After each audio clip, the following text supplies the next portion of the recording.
Mikalla is actually a name that's derived from one of the local tribes here in Kenya, with a bit of an alteration.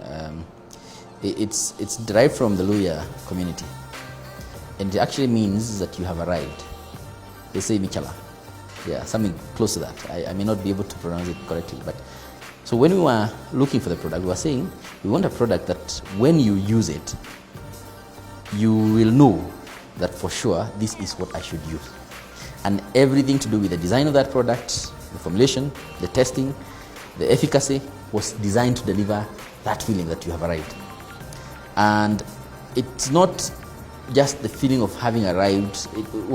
It was for someone who's aspiring to have good hair, feel beautiful, confident.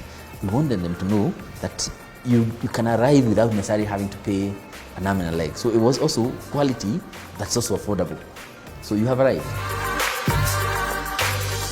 But this has turned out to be a very, very interesting product. We packed it with about 4 different essential oils. We went to the market. The first day we sold 850 shillings worth of product. That is after having done capex in excess of 30-40 million shillings in a factory setup. Then you make sales of 850 shillings. Yeah. The number of places we went to, salons and cosmetic shops, and we were turned down, were so many that you almost could hear the echo of the word no, no, no. Go market your product, go market your product, go market your product. It didn't matter that we were in the market with a very crazy offer, you know, like buy 5 and we give you 1 piece for sampling and stuff like that. Buy a dozen and we give you 2 pieces. You know, we had crazy offers, but it didn't matter. That one day, with over 6 sales reps combing around different locations, the only sale we realized was 850 shillings. Well, it's harder than you think. And it's not a short run, it's a marathon. And that if you're going to make anything out of that, you'll have had to go back and figure out exactly what is it that will make these people buy your products. The benefit of having been in business, this business I started with, I think 80K. Yeah, 80,000. Yes, this agency. Borrowed laptop, borrowed office, 80,000, bob. And I had a debt of about 600,000 with NIC Bank at that point. In fact, I was almost going into default. That's about 10 years ago. What I discovered is that the assets that you have are the inner assets.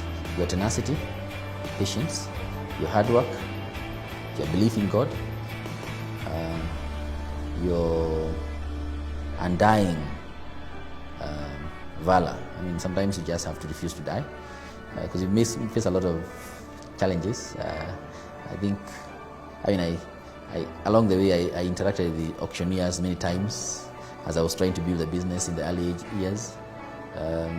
Because the landlord doesn't want to understand you haven't paid for 3 months. And of course, he's right, because you can't come and rent his premises and you're not paying. So for 3 months you haven't paid. So he sends you his, his auctioneer who attaches your property and values your computer at 20,000 bob. But along the way, I discovered that, you know, if you talk to suppliers and you demonstrate honesty and trust and you build on that, you'll find that it becomes easier to finance your business also from suppliers' credit. So find that you have raw materials worth 4 million shillings here, 5 million shillings there, you know, and that helps stabilize the inflows, because when you go into the business, especially in this kind of thing, you find that the market is a very credit-oriented market.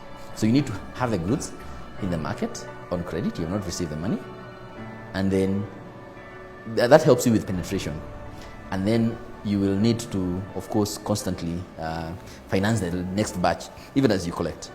So it has worked. It was an experiment. It has worked. And I think from one product now we are at 8 products with about 24 SKUs. We are introducing another 3 products before the next 1 month. In fact, I think they are just waiting to be listed.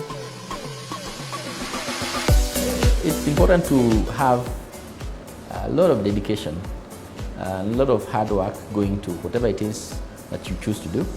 So choose, but also stick with what you've chosen. It will not take 1 year for a business to break even unless you're magical, or 2 years. It will take even 5 years sometimes. So you need to have done your maths properly. So staying power is as important in the game. You have to work hard and have a lot of staying power. If you have those two things, sometimes they make up even for genius. They catch up. You don't have to be genius to succeed. But if you can work hard and you have staying power, you'll succeed.